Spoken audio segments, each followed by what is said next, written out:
Bom, e aqui no retorno do Metrópole em Foco, nós estamos recebendo aqui uma pleiade ali do Butantã, tá? Da região do Butantã. Então vamos começar por aqui, ó. Nós estamos aqui com Lucila Lacreta, ela que é arquiteta urbanista, diretora executiva do Defenda São Paulo. Bom dia, Lucila. Muito bom dia, é um prazer enorme estar aqui com vocês e muito obrigada pelo convite. Ótimo. Renata Esteves, ela é advogada, é diretora jurídica, também do Defenda São Paulo e defenda nós, viu? Como advogada. Bom dia, Renata. Bom dia, Pedro. Espero que sim, né? Muito obrigada pelo convite. É um prazer estar aqui também. Tá. Tem aqui o Américo Sampaio, sociólogo, consultor político e ex-presidente da Rede Nossa São Paulo. Bom dia, Américo. Bom dia a todos os nossos ouvintes e bom dia aos colegas aqui. Uma alegria estar fazendo esse debate hoje. Obrigado. O Guilherme Rodrigues Alves, o Rodrigues Alves é bem conhecido aqui, próximo aqui da gente também, presidente da Amo SP, né? Amo São Paulo, é isso, né? Que é uma entidade que reúne associações de bairros legitimamente constituídas aqui na cidade de São Paulo. Bom dia. Bom dia. Eu gostaria de corrigir, eu sou presidente da Associação de Bairro do Alto da Boa Vista. Do Alto da Boa Vista? Isso, e faço parte de um grupo que chama aqui... Amo São Paulo, que é um grupo de associações constituídas. Bom, então, você está lá no Alto da Boa Vista, teve ali aquela polêmica ali do parque, né? O Alfamor. Jardim Alfomares. Que bom que repercutiu bem assim. Repercutiu, não. A defesa de uma área de Mata Atlântica. Exato, eu estou ali perto também. Tem a Mara Menegoto. Sim, a Mara ajuda bastante. A Mara. Que bom que vocês conhecem. É isso, né? Obrigado pelo convite. A Ana Aragão, jornalista, radialista, também tem passagem ali pela Bandeirantes, teve passagem aí para grandes emissoras de... colega nossa aqui, né? Ana Aragão, que é da Associação dos Amigos da Praça João Afonso de Souza Castellani. É Castellani? Castellano. Ok. Bom dia também a todos.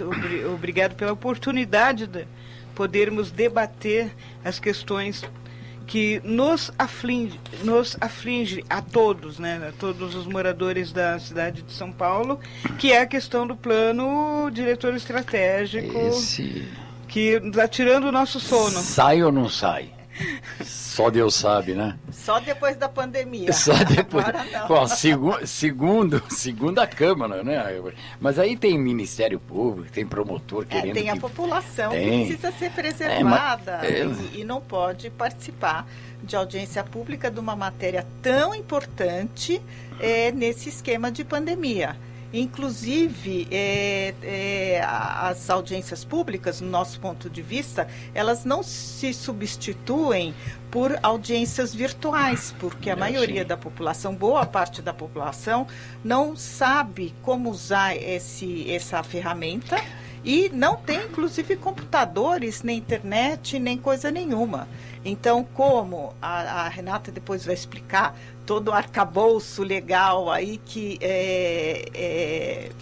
garante a plena participação popular em todo esse processo, não dá para fazer audiência virtual numa matéria tão importante e de abrangência em todo o município de São Paulo. Vamos lembrar também, né? Como você falou, Lucila, me desculpe, estou lhe chamando de você assim, vamos ficar um pouco mais íntimo. Um prazer. Né? Mas como você mesma disse... Amigos de longa data. Exato, mas como você mesma disse, não pode ser uma audiência virtual. Até porque pressupõe-se a participação de toda a população, de quem quiser participar. E já mostrou aí que tem gente que nem internet tem, nem celular tem, então tem que ver de que forma tem que... E também tem o direito de participar, não é porque mora numa periferia, porque está bem distante, porque não tem acesso à internet, não tem acesso a um celular, e isso já mostrou aí os próprios alunos, né? Então, mas tem o direito de participar, e aí nós temos que abrir para todos eles. Fala aí, Ana. Não, eu queria até complementar o seguinte, que essa questão da não participação, para quem brigou tanto, né, pela revisão do plano diretor em 2014. Então, eu acho que a população, de uma forma geral, ela ia em peso para a Câmara Municipal, né, se inscrevia, ficava um tempão na fila para fazer inscrição, para poder falar no microfone e defender as suas causas, né, as suas demandas.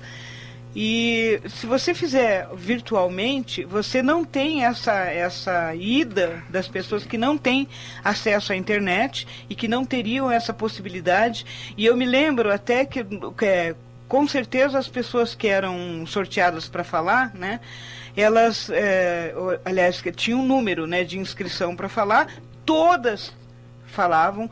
Muitas vezes a sessão da Câmara é até 1h30, 2h da madrugada, porque todas as pessoas tinham acesso. Você não faz isso pela internet. Pela internet são sorteadas algumas pessoas, outras recebem resposta por e-mail, né?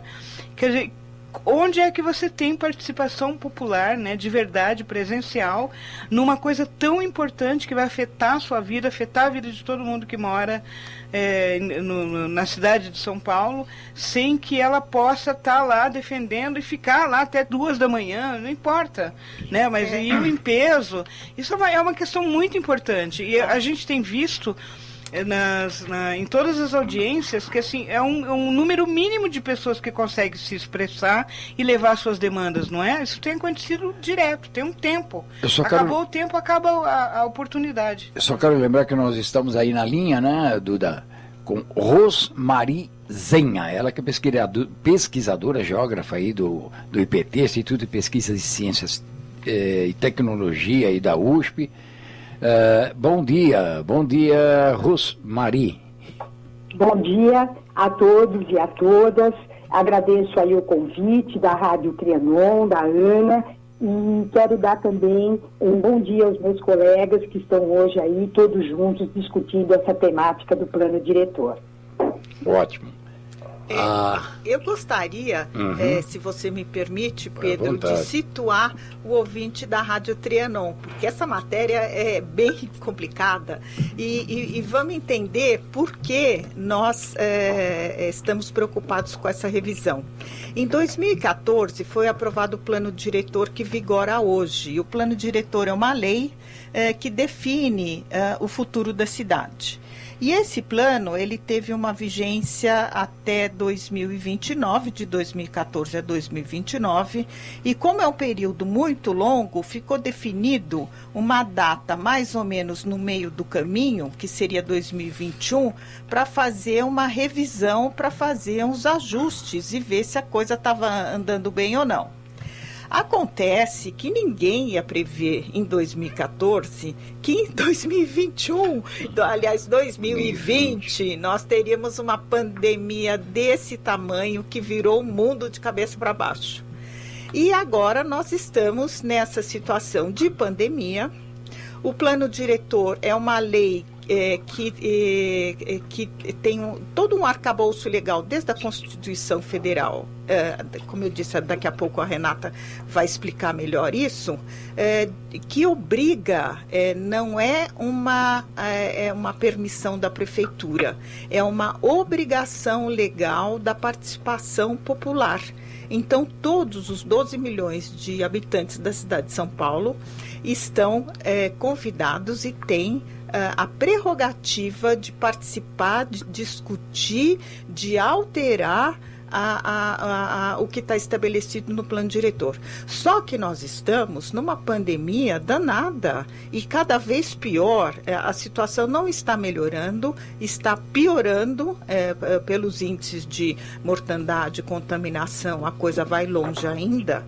E diante disso, quase 500 entidades de todos os espectros da sociedade, nós fundamos uma Frente São Paulo pela Vida e fizemos um documento.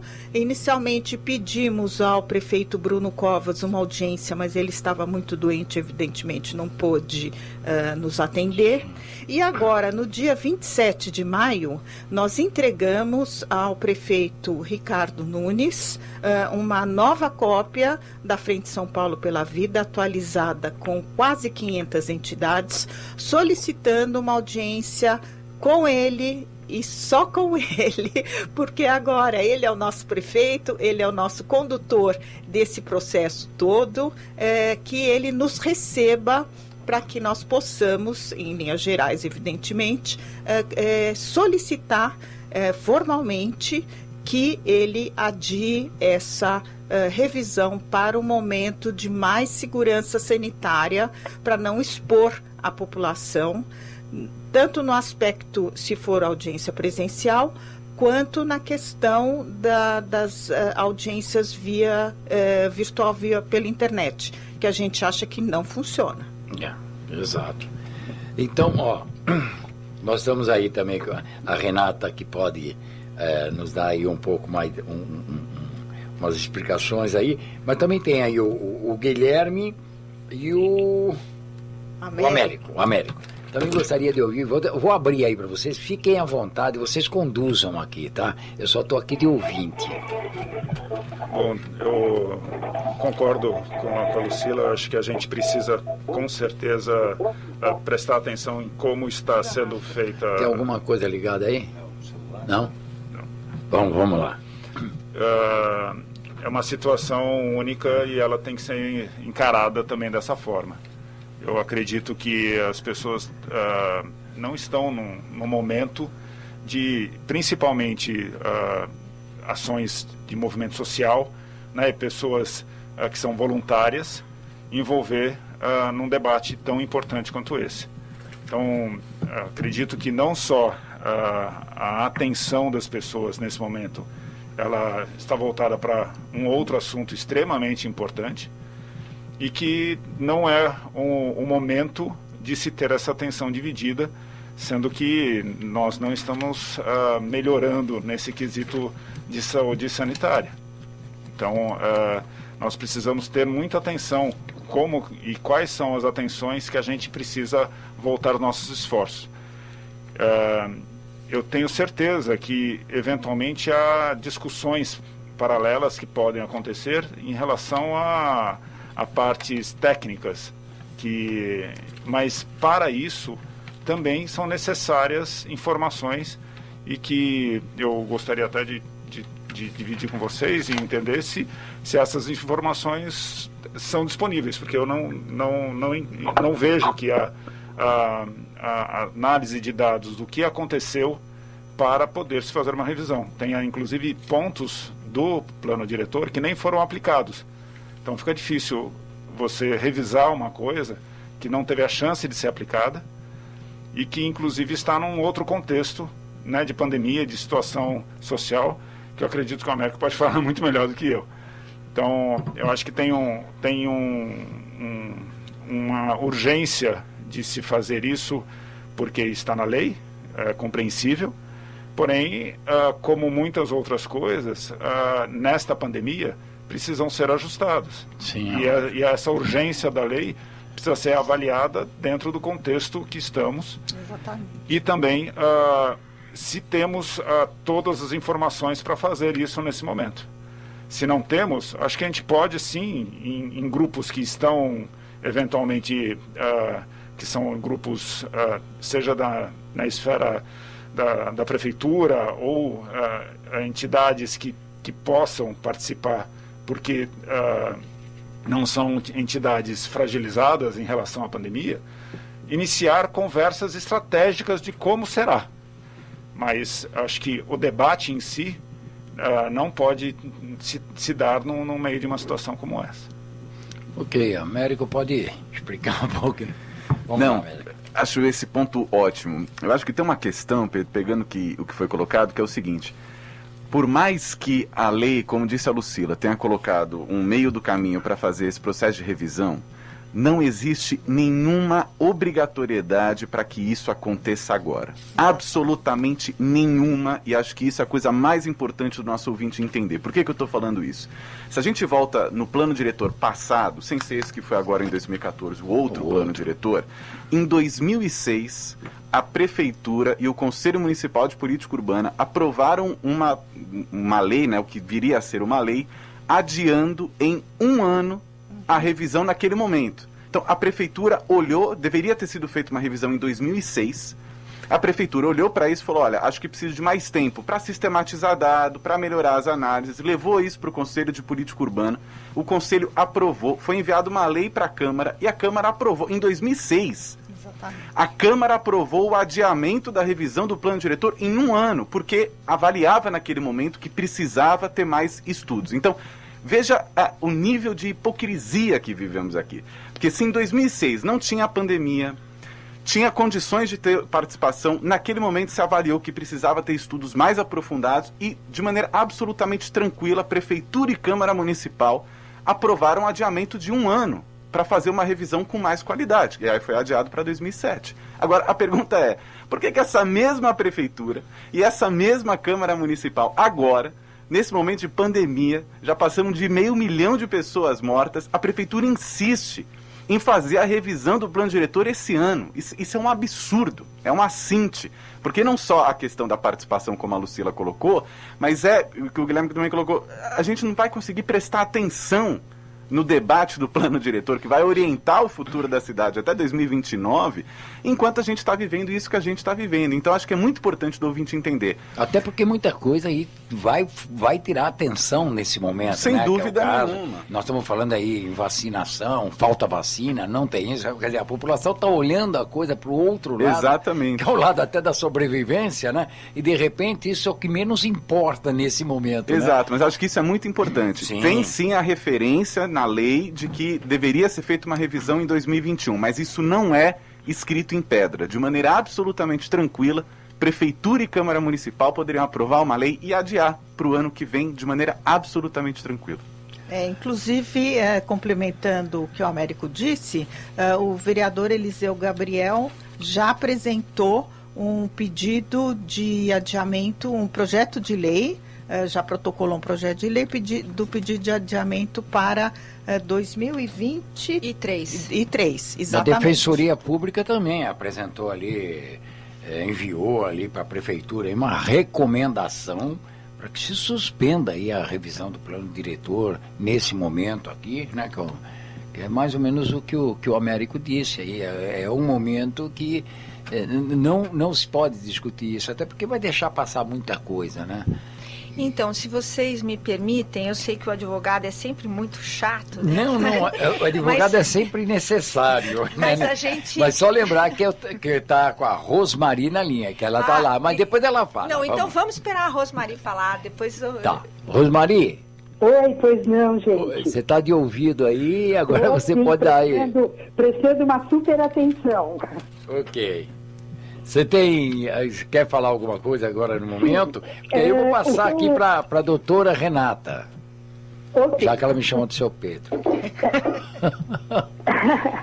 Então, o que eu queria complementar, né, eu acho que os demais colegas que me precederam deixaram bastante explícita a importância da suspensão dessa revisão do plano diretor para uma conjuntura mais favorável. E o que eu queria destacar um pouquinho é um ponto que o colega Guilherme levantou, que é a respeito da disponibilidade das informações técnicas, né? Então, eu acho que, refletindo à luz da vertente da ciência e da tecnologia, a gente tem, claro, hoje, o quanto esses conhecimentos da ciência e tecnologia têm sido importantes para poder melhorar a qualidade de vida da população paulistana. Está aí o exemplo típico, né, de todo o trabalho feito pelo Instituto Butantan, o Instituto Adolf Lutz, no que diz respeito ao sequenciamento do genoma do SARS-CoV e das próprias vacinas. Então, de repente, a cidade de São Paulo se deu conta de que ela tem disponível um sistema de ciência e tecnologia composto por universidades e por 18 institutos públicos de pesquisa que podem ajudar, sem sombra de dúvida, a melhorar as políticas públicas, principalmente no que se refere ao que a Lucila reportou, que é o tema do uso e a ocupação do solo. Então, veja bem, no momento em que está se querendo rever o plano diretor a toque de caixa, nós temos que ver primeiro no que ele não está funcionando à luz do que foi proposto quando esse plano foi aprovado. Esse diagnóstico técnico, né, porque eu falo exatamente da vertente técnica, ele não foi feito ainda, né, ao que eu saiba, não foi feito ainda. Por outro lado, os colegas sabem que se nós formos, né, se a sociedade, ou mesmo o Poder Executivo e o Poder Legislativo propuserem ações e projetos para mexer, para alterar o uso e a ocupação do solo na nossa cidade, nós teríamos que avaliar previamente o que isso vai poder, de fato, ocasionar em termos da qualidade de vida da população. Então, veja bem, hoje nós contamos com um sistema de ciência e tecnologia paulistano que pode ajudar a sociedade e o Poder Executivo, por meio dos seus técnicos municipais, que é um pessoal bastante competente, poder ajudar a verificar se as propostas que nós vamos fazer e que o Executivo vem a fazer em relação a mudanças no plano diretor e que se traduzam em alterações no uso e ocupação do solo da nossa cidade, se elas são factíveis ou não, quais são os prós, quais são os contras. Então, eu vou dar um exemplo. Hoje, a população de São Paulo, ou pelo menos parte dela, está bastante revoltada com a pressão que existe sobre o território da nossa cidade, em termos de construções que eu chamaria até, com uma expressão, predatórias. Quer dizer, não se admite que haja 1 metro quadrado disponível na cidade, porque o mercado imobiliário quer ocupar absolutamente 100%. Então, o que isso acontece? Acontece que nós vamos ter pressões sobre os territórios da nossa cidade em áreas em que essa capacidade de suporte do meio físico e mesmo da infraestrutura urbana já estão no limite. Né? Nós vamos ter impactos seríssimos na paisagem urbana do entorno dessas edificações e desses prédios que vêm sendo construídos. Vamos ter problemas de alteração no nível do lençol freático da nossa cidade. Há todo um desrespeito ao patrimônio natural e histórico dos bairros e dos vários setores da cidade. Inclusive, do ponto de vista até da questão climatológica, onde hoje nós estamos todos envolvidos com os objetivos do desenvolvimento sustentável da Agenda 2030 da ONU, o que a gente constata? Aumento da temperatura da cidade, surgimento de ilhas de calor, diminuição da velocidade do ar, alteração na circulação dos ventos e até concentração dos contaminantes. Então, o que eu quero dizer com isso? É que nós não podemos deixar a cidade à mercê do mercado. Né? A cidade é da população, por isso a participação na definição do plano diretor é fundamental. O mercado não pode ser o único segmento a definir o uso e a ocupação do solo da cidade, porque o objetivo do mercado é lucratividade e o objetivo da população é melhoria da qualidade de vida. Essas coisas têm que ser balanceadas pelo poder público, pelo executivo e pelo legislativo municipal, que tem que fazer esse papel. Então, para finalizar, eu gostaria de dizer o seguinte, que o Sistema de Ciência e Tecnologia paulistano, temos aí o IPT, o Instituto Biológico, o Instituto Botânico, o Butantan, o Adolf Lutz, vários outros, podem ser acionados para avaliar se essas propostas que são feitas no papel, se elas realmente vão se traduzir em melhoria de qualidade de vida para a população paulistana. E é um sistema de ciência e tecnologia público. Portanto, o poder público tem a possibilidade de chamar esse sistema para nos ajudar, inclusive sem ônus. Né? Não precisa se pagar consultorias milionárias, ou sejam elas de fundações, sejam elas de outros grupos, porque esse sistema que é sustentado pelo dinheiro do contribuinte está aí para poder nos ajudar. Então era isso que eu queria colocar inicialmente, dizendo que eu concordo com os colegas que a questão das informações técnicas, como disse o colega Guilherme, é fundamental para que a população entenda realmente o que vai ocasionar, o que serão aquelas propostas em termos de uso e ocupação do solo e sua qualidade de vida. É isso por enquanto. Obrigada.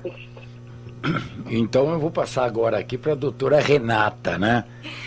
Então, quem fica por último, assim, numa rodada tão qualificada, né, fica sempre com muita dificuldade, porque todos aqui falaram coisas da mais alta importância, que impactam a cidade definitivamente. Eu vou me permitir, assim, numa primeira fala, começar pelo que disse o Américo.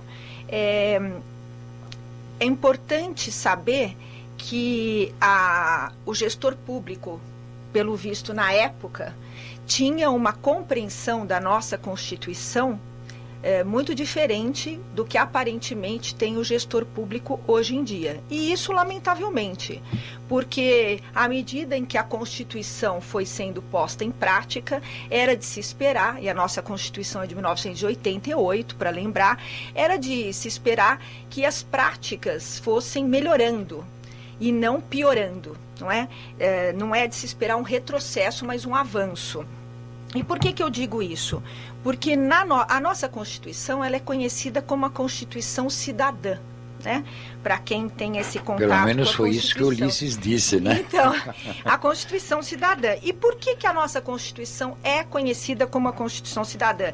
Além de inúmeros detalhes que ela tem, evidentemente, logo a gente não precisa avançar além do primeiro artigo da Constituição, que diz o seguinte: todo poder emana do povo, que o exerce por meio de representantes eleitos ou diretamente nos termos dessa Constituição. E por que isso é muito importante? Esse diretamente é muito importante, porque lá no artigo 182 da Constituição, ele diz o seguinte, que do ponto de vista da política de desenvolvimento urbano, a gestão da cidade é feita diretamente pela gestão participativa. Isso foi detalhado no Estatuto da Cidade, que diz claramente o seguinte: a política urbana, e aí está inserido exatamente o plano diretor, deve ser feita por meio da gestão democrática, por meio da participação da população e das associações representativas. Desde a formulação, passando pela execução e o acompanhamento dos planos, programas e projetos de desenvolvimento econômico. E como é que isso se faz? Isso se faz por audiências públicas, debates, com grande publicidade, com transparência na apresentação dos dados técnicos, o que já foi aqui também apontado pelo Guilherme. Esse é o plano que a nossa Constituição traçou para as políticas de desenvolvimento urbano. Na Lei Orgânica do Município de São Paulo, está dito que será assegurada na elaboração do plano diretor a participação dos munícipes e suas entidades representativas na elaboração, controle e revisão do plano diretor. Muito bem, a jurisprudência do Tribunal de Justiça de São Paulo tem reiteradamente reconhecido a importância dessa participação popular e dá bastante destaque que essa participação ela não pode ser meramente teatral, ela tem que ser efetiva. Quer dizer, todos os documentos têm que estar à disposição para a população em geral, de uma maneira que ela possa compreender e de maneira que ela possa efetivamente participar dessas audiências públicas. E o Tribunal de Justiça é bem enfático em dizer que a sociedade civil tem que ter condições de interferir no resultado da formulação aí desse plano. O que aconteceu lá atrás, como reporta o Américo? O gestor público teve essa percepção de que não havia condições de assim fazer, a despeito do que a lei de momento indicava, e resolveu então adequar isso ao que determina a Constituição, ao que determina o Estatuto da Cidade e ao que determina a lei orgânica do município. Agora, o que está acontecendo é um distanciamento absoluto disso, né?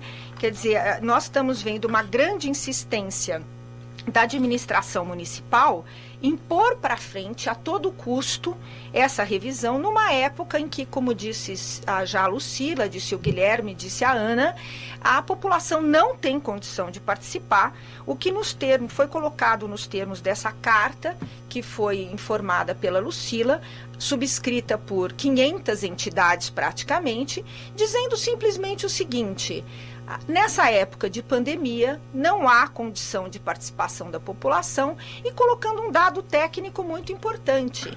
Cerca de 25% da população de São Paulo, e exatamente a população mais vulnerável, não tem acesso à internet. Então, exatamente. Se ela não tem acesso à internet, e esses dados são dados exatamente do governo, da Fundação SEAD e do CETIC. E nem precisa muito, acho que na própria empresa estão cansados de falar, e é só pegar, vamos dar um exemplo aí, na área da educação, ninguém tem acesso à internet. Exatamente. Então aí, se já está comprometido aí, eu acho que já seria de pensar. Exatamente. E aí o que acontece, Pedro, é que o gestor público de hoje, diferente da percepção que teve o de outros anos, ele não quer de jeito nenhum parar esse processo, o que faz indicar que, se a população está informando por tantas frentes, por tantas entidades, por entidades de todas as regiões de São Paulo, como já foi apresentado pela frente mapeadamente, setores diferentes da sociedade civil paulistana, o que leva o gestor público a insistir obstinadamente nessa revisão.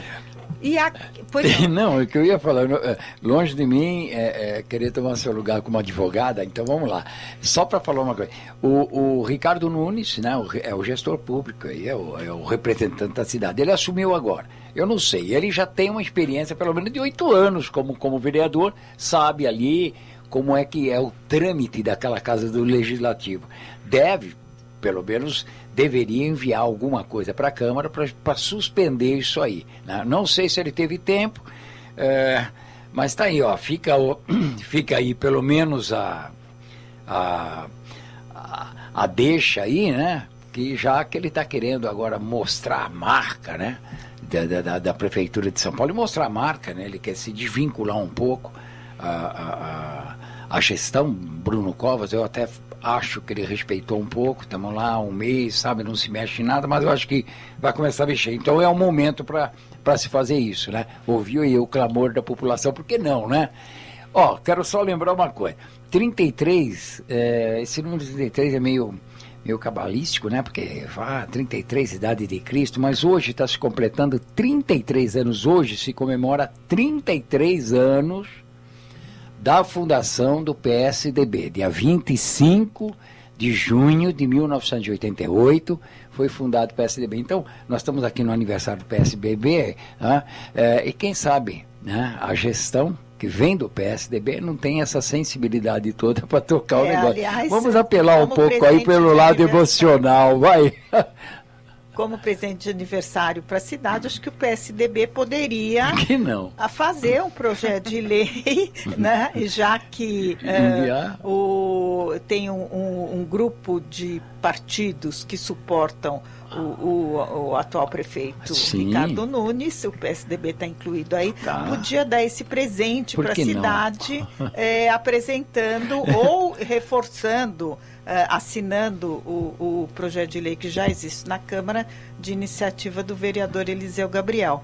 A Renata ia complementar. Perdão, viu? Me desculpa, imagina, só para lembrar. Mas foi muito boa a sua intervenção, Pedro, até para eu poder ter oportunidade de dizer que nós realmente esperamos que o prefeito Ricardo Nunes faça esse aceno de aproximação com a sociedade civil, aceitando o nosso pedido de contato direto com ele. Por que é importante esse contato direto com ele?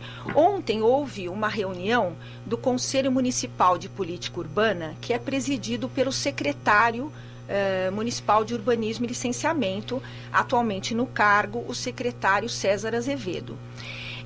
Eu participo do Conselho Municipal de Política Urbana no segmento de associações de bairro.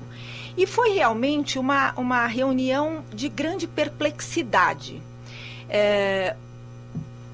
O que se notou ali é exatamente o que o Américo chamou atenção, volta ao Américo, porque houve exatamente uma absoluta falta, ficou constatado ali, que há uma absoluta falta de compreensão do gestor público do que é a gestão participativa da sociedade.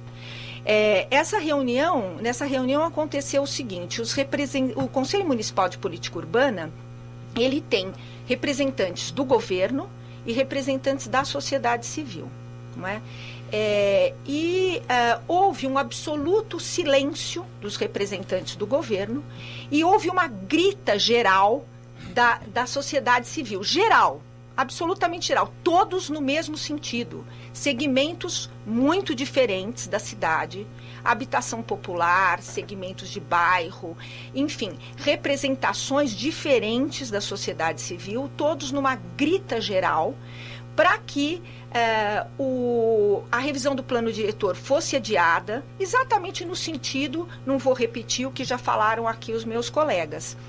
E o secretário, a despeito de tudo, e sem dar qualquer tipo de ouvidos à sociedade civil, ele insistiu na aprovação de uma resolução para a revisão do plano diretor, pondo em frente exatamente essa revisão neste momento particularmente difícil, como bem aí indicou o Guilherme, impulsionando o Conselho, inclusive, a exercer uma atribuição que no âmbito deste plano diretor não é dele, numa tentativa quase que de convalidar esse andar, esse caminhar da revisão nesse momento. E com que interesse? Então, aí é a pergunta que não quer calar. Exatamente. Não é? A quem serve esse tipo de então, atitude? E nesse ambiente é que me custa acreditar que o prefeito Ricardo Nunes, um homem que, como você fez muito bem apontar, é um homem de muitos mandatos, é um homem que vem eleito pela sociedade civil, não é? Que tem esse conhecimento do que é a gestão participativa, do que isso significa no âmbito dessa nossa sociedade, desse Estado democrático que foi instituído aí pela nossa Constituição, pelo Estado de Direito que essa Constituição preserva, pelas obrigações que o artigo 37 da Constituição traz para o gestor público, que são aqueles princípios da legalidade, da moralidade, da transparência e, sobretudo, do interesse público, não é? Então, me custa crer que o prefeito esteja de acordo com esse tipo de encaminhamento. Então, eu engrosso aqui o pedido para que o prefeito possa nos ouvir para poder exatamente tentar reconduzir ou conduzir de acordo com as melhores práticas e regra constitucional esse processo aí que a gente tem conversado tanto. Agora, eu também queria só dizer para você, terminando, que você mencionou a recomendação da Defensoria, né? Sim. E trazer esse dado técnico de que até agora houve 3 recomendações, a rigor tecnicamente 2 recomendações e uma deliberação no mesmo sentido, pedindo o adiamento da revisão por conta da pandemia. Uma da Defensoria, uma dos conselheiros do Conselho Municipal de Habitação e a outra uma deliberação do Conselho de Arquitetura e Urbanismo de São Paulo. Não é? Mas, doutora, por fazer uma pergunta, desculpa aí, eu vou pedir desculpa aí para os integrantes aqui, fazer uma pergunta. Hoje se judicializa tudo. Judicializa futebol, judicializa compra de bala, judicializa qualquer coisa, né? Nesse momento, que nós estamos passando aí por um momento de pandemia, judicializou aí a volta às aulas, todo mundo tomou vacina, mas primeiro os professores tiram... Mas os 11% só. Não, eu digo, os professores tomaram vacina, depois judicializou, e não vai mais para as aulas, e vai ficar... Bom, quer dizer, judicializa tudo. Não judicializa isso. Entra na coisa, olha, não é o momento de pandemia, nós temos que voltar aos olhos. Judicializou a compra sem licitações para várias coisas, isso, aquilo. Porque não dá para judicializar isso aí também? Mas com clamor mesmo, e conclamar aí vários órgãos de comunicação para que dê, né, voz para todo mundo e para que entenda o que está acontecendo. Nós estamos aqui na Trianon discutindo, tem aí as redes sociais também, tá passando aqui, tem um pessoal aqui participando conosco, mas nós temos uma audiência, mas eu tenho as outras emissoras que também têm essa audiência, né? E de repente quem está ligado lá não está lá conosco, mas nós temos que trabalhar isso aí com exaustão e mostrar, né, que é necessário a participação de todos, né? Norte, sul, leste, oeste da cidade, todo mundo tem interesse nisso então, não judicializa, Pedro, não entramos com uma ação. Então, você refere muito bem esse assunto e eu queria dizer o seguinte, à frente, volto sempre à frente, porque a frente é uma coligação muito grande de entidades, de movimentos, de coletivos representativos da sociedade civil, como você disse, das regiões norte, sul, leste, oeste, todas as regiões da cidade. Essa frente, ela tem um grupo jurídico que vem estudando com muita cautela essas questões todas que vêm acontecendo, porque você judicializar um assunto não pode ser assim no clamor do tema, né?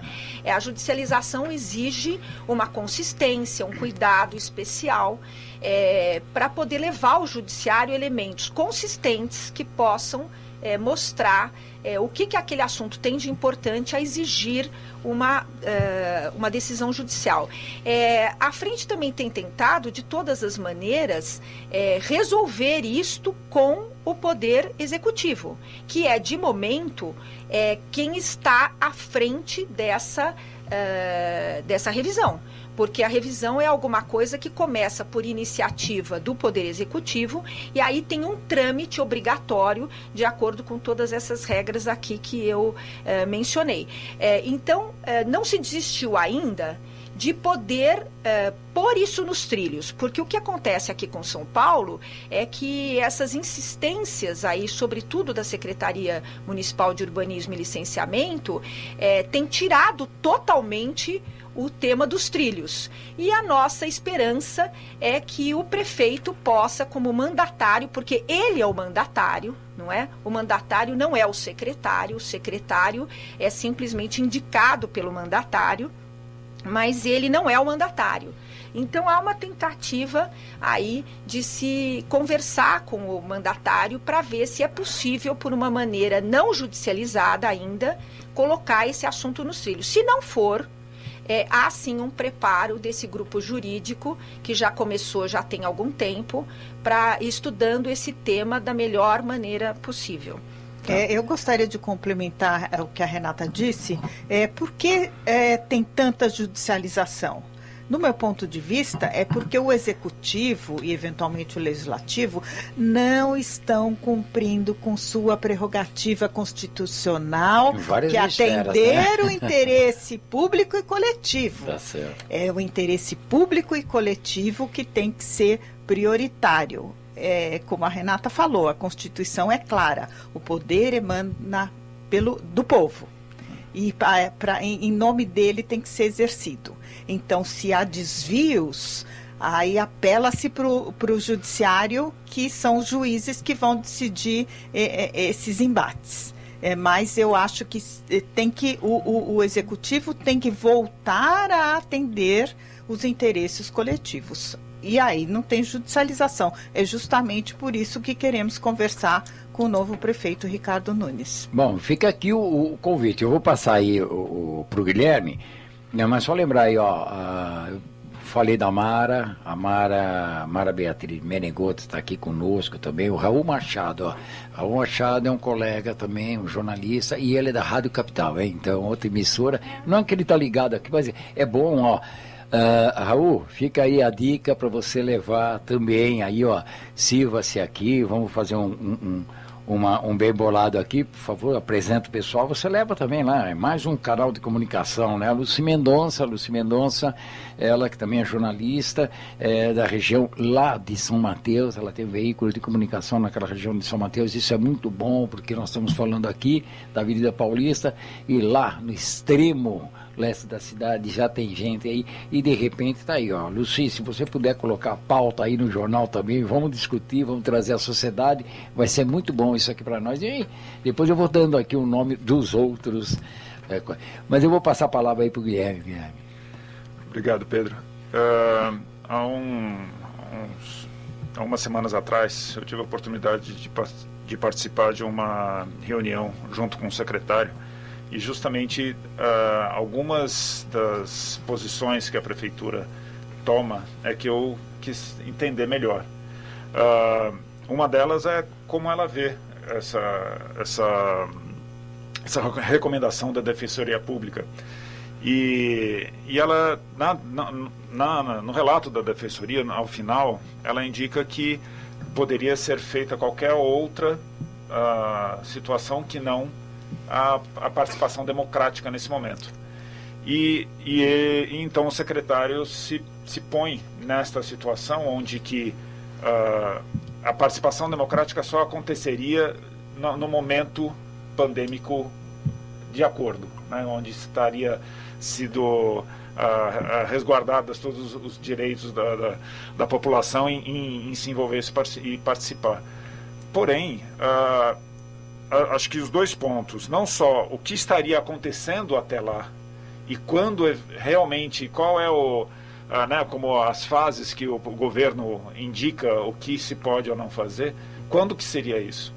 Então, neste ponto, eu acho que falta um pouco de comunicação, exatamente para, podemos trabalhar em que exatamente nesse momento, que não é a participação popular, e como isso se faz, e como e quando será essa participação popular, que a prefeitura fala que tem meios digitais para isso, que, lógico, claramente vem se elevando, né, em relação aos anos, todo esse acesso digital, mas ainda não é democrático quanto deve ser o que nós temos de legislação.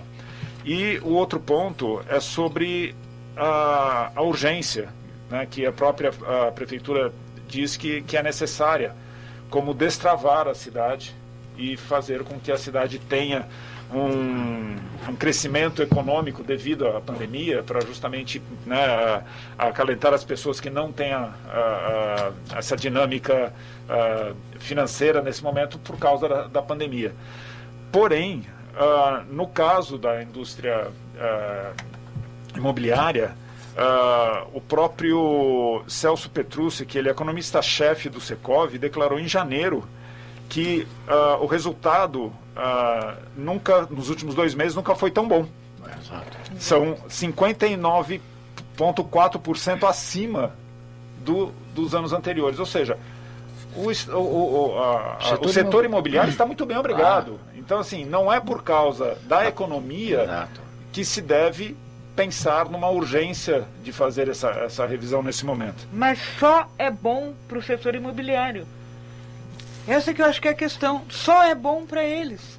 Mas né? bom para quê? Para construir mais para em construir lugares mais. que E quem não está pode? travando a cidade, na verdade, é a especulação imobiliária predatória, porque são prédios gigantescos, né, que estão travando completo. Por exemplo, eu vou citar o exemplo do Butantã. O Butantã está totalmente destruído e descaracterizado. Daqui a pouco você não vai conseguir andar nem a pé, né? Eles estão erguendo condomínios gigantescos para pessoas morarem em 17, 19 metros quadrados. Isso eu fico desesperada. Exatamente. Como você vai Casulo, nós vamos criar apartamentos casulo. E é por isso, Pedro, que acho que é importante a gente ter esse olhar para o momento correto da revisão. Porém, ao mesmo tempo, me preocupa o quanto essa discussão, que no final a falta de comunicação por parte da prefeitura gera e causa ruído na sociedade, levando a preocupação para o adiamento e não para propostas, para a discussão. Porque eu acho que a discussão é super importante. Nós precisamos tirar esse foco sobre adiamento e ele acontecer, né? Não é só porque precisa tirar, ele precisa acontecer para que voltamos aos termos técnicos do que está acontecendo. O que aconteceu com tudo que foi feito no plano de 2014? Muita coisa não foi nem implantada. Como se faz uma revisão sobre temas que não aconteceram? Os que aconteceram, qual foi o resultado desses pontos né, o que foi bom, o que foi ruim, quais são as métricas disso?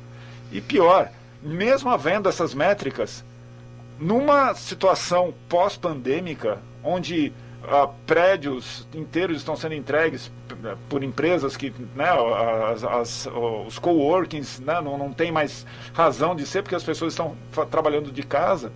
Então, como que essa dinâmica toda se encaixa num planejamento que foi feito pré-pandemia e que não tem resultados ainda práticos? Então, assim, desculpa, eu sou engenheiro, então num viés que, assim, não adianta um amigo meu falar assim, para que tanta pressa se a gente está indo para o lado errado? Exatamente. Então, assim, a gente realmente precisa parar e sentar. Por que precisa ser feito agora? Por causa de uma lei, mas não tem recursos, né, técnicos para se fazer essa revisão, em vários aspectos. Então, precisamos primeiro parar para pensar sobre isso e, infelizmente, ninguém aqui é poliana de saber que tem mercados que trabalham a cidade politicamente e que o imobiliário é um grande mercado. E os políticos são reféns, de certa forma, dessa situação, não só para governar, mas também para se reeleger ou se eleger. Então, é uma situação muito delicada. E que precisa ter um contraponto. É um problema que entra gestão, sai gestão, a gente está na mesma situação, precisa do pessoal para se reeleger. Nós temos aí um legislativo que parece que não é refém.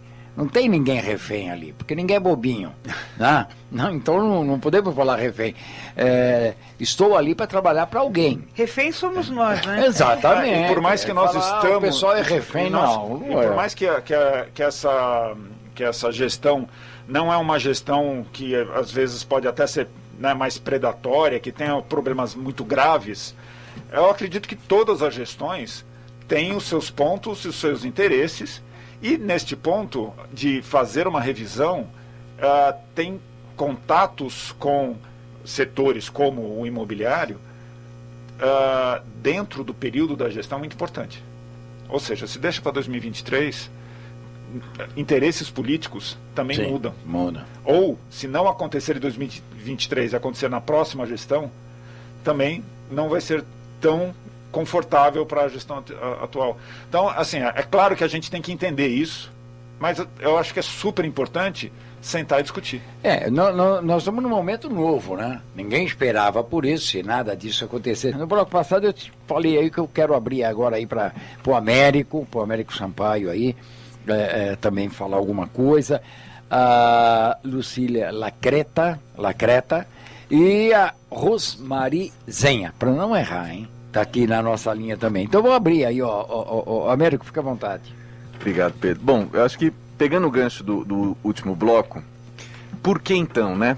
Então, se a gente está falando aqui, não é momento, a legislação permite de maneira absolutamente tranquila fazer o adiamento, a sociedade civil, como disse a Lucila, ampla representatividade, está pedindo o adiamento. Assim, todos os indicativos apontam para que o adiamento é o melhor caminho, é isso que é o necessário de ser feito agora, é o adiamento dessa revisão. Então, acho que para o nosso ouvinte aqui, por que então que a prefeitura quer tanto fazer agora? E isso aqui que eu acho que é um ponto muito importante da gente debater. Na eleição anterior, sem ser a última eleição, Pedro, mas a eleição anterior que elegeu o então prefeito João Dória, ali foi 2016, em 2016, ali foi feito uma promessa, ali foi feito um pacto. Parte do setor imobiliário da cidade de São Paulo, que é repugnante na forma como trabalha a cidade de São Paulo, fez uma cobrança para o então prefeito João Dória, falando, olha, a gente apoia a tua campanha, em troca, a gente quer o plano diretor como nós queremos. Porque tem um conjunto de medidas que o setor imobiliário quer alterar no plano diretor para eles ganharem mais dinheiro, simples assim. Então pediram para o João Dória, falaram, eu apoio a tua campanha, em troca eu quero o plano diretor do jeito que eu quiser. O João Dória concedeu isso a eles, fez uma promessa de que conseguiria. Acontece que o Dória, como nós sabemos, não durou nem 1 ano e meio no cargo, né? E aí ele já foi embora para governo e abandonou a cidade. Depois disso, essa promessa caiu no colo do então prefeito Bruno Covas, que deveria ele entregar essa promessa para o setor imobiliário de conseguir revisar o plano diretor. Você sabe que nos últimos anos até teve algumas tentativas na Câmara Municipal, não de fazer a revisão inteira do plano diretor, mas eles tentaram. Né, a gestão anterior tentou fazer algumas pinceladas, é verdade. Para responder ali o que foi prometido para o setor imobiliário, não conseguiram fazer essas mudanças. E agora, em 2021, o que está acontecendo na verdade? O setor imobiliário está cobrando a fatura. Se você pegar a lista de doadores da campanha do Bruno Covas, você vai ver que basicamente ali uma parte significativa da doação de campanha vem de pessoas que representam o setor imobiliário repugnante dessa cidade. São eles que patrocinaram e financiaram a campanha do Covas e do Ricardo Nunes. Então, assim, veja que não é uma questão de debater a cidade. Não é uma questão de pensar o que é melhor para a cidade. É uma questão de compra e troca. Parte do setor imobiliário comprou de antemão o compromisso da gestão municipal em revisar o plano diretor de acordo com a necessidade de lucro desse setor, e não de acordo com a cidade. Então o que está acontecendo agora é o seguinte, todos os indicadores estão mostrando de que não é possível fazer a revisão no plano diretor agora, no meio de uma pandemia, com uma crise, vacinação, falta de dados, tudo que a gente conversou aqui no bloco anterior. Por que isso vai... por que a prefeitura, mesmo assim, enfrenta todas essas questões e liga o trator e passa por cima de tudo, passa por cima da soberania popular, passa por cima da legislação, passa por cima da justiça, passa por cima da moral, da ética, passa por cima de tudo para conseguir fazer essa revisão agora? Porque eles precisam devolver o que foram pagos para fazer pelo setor imobiliário. São marionetes do setor imobiliário, é isso que são, na verdade. Então, tem uma coisa que eles estão criando uma lógica, Pedro, perigosíssima, que estão falando o seguinte, vamos aproveitar a pandemia, que ninguém vai ter tempo para prestar atenção nisso, porque está todo mundo preocupado com mortes e vacina, e vamos passar a boiada. É isso que está acontecendo. A Prefeitura Municipal de São Paulo e parte dos vereadores da Câmara estão se valendo da pandemia para passar a boiada, porque sabe que sem pandemia, com a possibilidade de ter encontro, audiência, manifestação, etc., etc., eles sabem que vai ser muito mais difícil aprovar aquilo que eles prometeram para o setor imobiliário. E não só prometeram, aquilo que eles foram comprados para fazer. Então eles estão querendo aproveitar esse momento de pandemia e acelerar o processo de revisão para passar a boiada justamente para não ter participação popular. Veja a gravidade que é essa questão. Isso vai impactar diretamente o futuro da cidade, porque o plano diretor não é uma leizinha pequena. O plano diretor, se aprova agora esse negócio, ele vai dar as diretrizes de um conjunto grande de políticas urbanísticas nos próximos 10 anos. Então, é absolutamente grave, mas acho que é muito importante o nosso ouvinte entender.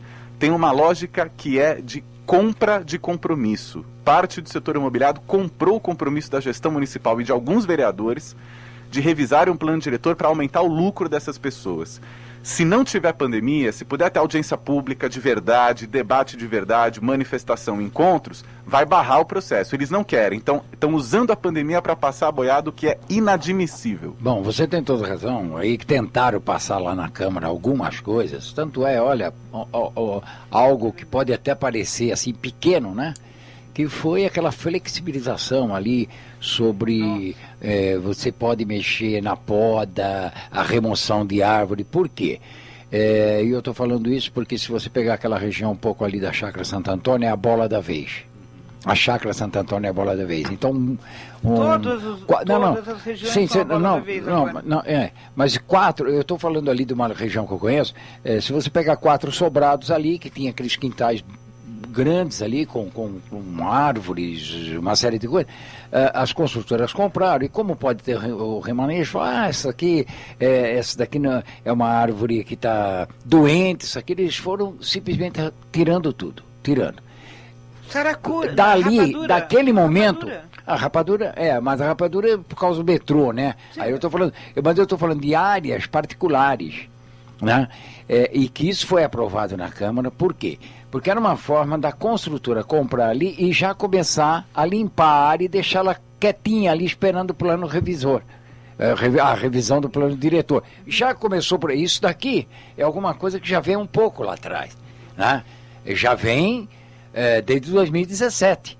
Né? Já a coisa mais ou menos acontecendo. Isso aconteceu no Alto da Boa Vista, que se não briga ali pelo parque, tinha levantado um espigão no local que não podia mexer ali, né? Naquela região não é uma região de preservação ambiental. Você liga uma serra tico-tico, quando eu morava naquela região, você ligava uma serra tico-tico para fazer um banco da tua casa, vinha o IBAMA atrás de você. Era uma coisa assim de louco. Apesar da legislação ser restrita, a gente ouve a serra quase todo dia. Sim. Porque, não, essa árvore está doente. Não, essa árvore está danificando a casa. Pela flexibilização. Só que a casa veio depois. Exato. Não, o galho está caindo na minha casa, mas a casa veio depois. Exato. Né? E o secretário, ele afirmou que essa revisão, ela não terá mudança no zoneamento, ela não vai tocar no zoneamento.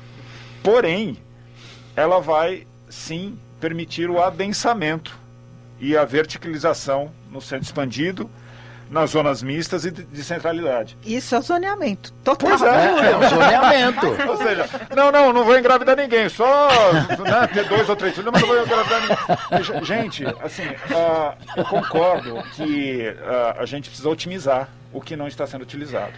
Eu concordo que infelizmente o transporte público não é eficiente como deveria, que é uma prerrogativa da prefeitura, e que não é desculpa se ela não faz o transporte, que então tenha que literalmente destruir a cidade para que os trabalhadores da periferia venham para o centro para trabalhar. Mas ninguém diz qual é a fórmula para acontecer isso ainda, né? Pois é, ou seja, se as pessoas então vão morar no centro da cidade, que vai ser revitalizado ou vai ser refeito para receber as pessoas, primeiro, qual o custo dessas moradias? Né, para essas pessoas que virão da periferia, se elas vão conseguir efetivamente, então, esse movimento vai acontecer, né? E que cenário social estaremos, já que muitas das empresas estão optando pelo trabalho remoto, que é muito mais barato e conveniente. E isso, inclusive, gera uma qualidade de vida para quem está na periferia, eventualmente continuar na periferia, não porque a gente deseja que continue, mas acho que todo esse planejamento precisa ser feito antes de, inclusive, destruir os 3% de zona residencial, que faz um serviço ecológico, sistêmico, sobre a qualidade ambiental da cidade, para trazer mais prédios e mais o próprio adensamento. O centro da cidade possui equipamentos muito grandes que podem sim ser ajustados para eles, que já existem. Então, primeiro tem que se ver por que não se ocupa melhor, né, outras áreas que já existem estruturas, ao invés de novos empreendimentos que não terão o custo acessível justamente a quem está se destinando. Eu vou pegar uma carona no que você está falando com relação à periferia. Depois eu vou passar para a Rosmari, que ela deve estar aqui. É bem rápido. Não, ela deve estar assim na linha. Bem rápido. Na frente São Paulo pela Vida, nós temos escutado vários representantes de bairros periféricos. E eles, muito pelo contrário, eles querem ter qualidade de vida lá. Por quê? Porque a avó mora do lado, a tia mora no quarteirão seguinte, eles querem ficar ali. Porque os familiares têm aquela relação afetiva e tudo mais. Então você tem que levar a qualidade de vida para a periferia, todo o possível em termos de qualidade de vida. E até você fazendo construção de, sei lá, escolas, postos de saúde e tudo mais, você leva emprego. Meu Deus, você dá emprego para as pessoas que moram lá e também para quem vai trabalhar na construção civil. Você gira a economia nesses locais. Não, tá tudo errado. Daí não é nosso setor imobiliário, é o setor de construção, é outro setor. Mas, por exemplo, eu levo a gente aqui, para cansar, abre espaço aqui para ouvir todas as lideranças, ainda mais nesse momento de pandemia, abrimos espaço para ouvir as lideranças mesmo da periferia, do pessoal que está... Eles não estão reclamando, porque o que eles reclamam é o seguinte: por que vai construir uma UBS? Tá, onde vai construir a UBS? Vai construir a UBS na região do centro expandido, e aqui na periferia nós não temos equipamentos públicos, que é o que acontece, por exemplo, tem uma coisa, nós estamos aí falando em áreas verdes, Parque dos Búfalos. Eu abri aqui o Wesley Rosa, ele está sempre aqui conosco, e a discussão é sempre a mesma, isso aqui está abandonado, construíram lá, acho que 3.000 apartamentos naquela região, condomínio Espanha, em cima de nascentes, e o final das contas, não deram nada, quer dizer, levaram 3.000 famílias que não tem escola, que não tem o saneamento é precário, não tem UBS, não tem um hospital, não tem... Como é que você joga 3.000 famílias num canto simplesmente nisso? E isso também, por quê? Porque aí faz parte do plano diretor, porque isso aí é a tal da compensação, né? Eu te dou aqui e você constrói ali. Aí a construtora vai construir os 3.000 apartamentos ali por um custo muito mais baixo, quer dizer, ajuda a prefeitura a criar a tal das habitações populares, enquanto isso eles ganham ali a liberdade de um maior poder de construção e assim diante. Quer dizer, são coisas que também... Então tá aí, ó. O Rosmari tá aí na linha? Caiu. Inclusive o potencial construtivo também está na pauta para revisão. Né? Pedro, eu queria fazer aqui uma intervenção, aproveitando uma informação do Guilherme, que é o seguinte: nesse ambiente aqui que eu cheguei a colocar no começo, todos nós pusemos, inclusive Américo, é importante destacar que o que o secretário municipal de Urbanismo e Licenciamento quer não é importante. Isso não é um plano de negócios, isso é um plano de interesse público em que o que importa é o que a sociedade civil da sociedade Cidade de São Paulo quer. Se ele tem alguma intenção de que a cidade mude aqui e ali, ele pode, claro, participar como cidadão. Mas a ideia dele, não necessariamente a ideia que deve prevalecer. A que deve prevalecer é a da sociedade civil.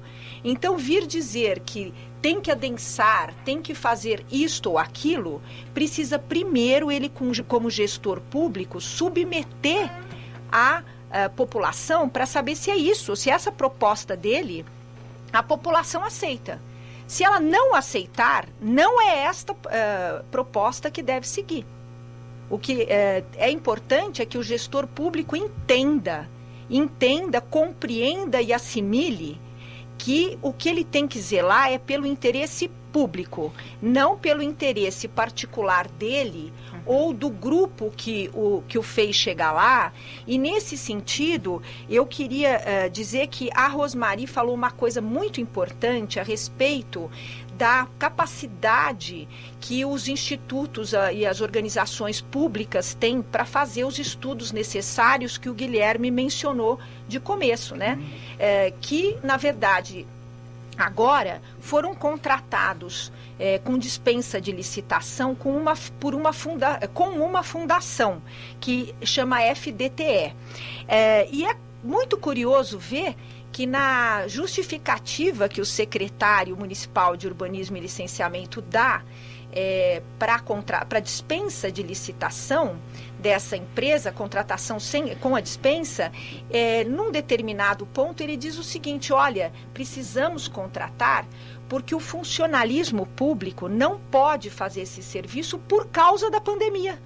Exato. Então, eu pergunto o que... Eu vou me resguardar e você que se dane, mas a prefeitura também, a Câmara Municipal está assim, os vereadores, 45 dias por causa da pandemia. Então, dos 18 colaboradores que eu tenho dentro do gabinete, só 2 podem trabalhar. E nós vamos mandar os estagiários, quer dizer, é o seguinte, os generais ficam aqui, soldadinho, tu vai lá na frente da batalha, porque você vai morrer, alguém precisa morrer, então vai você.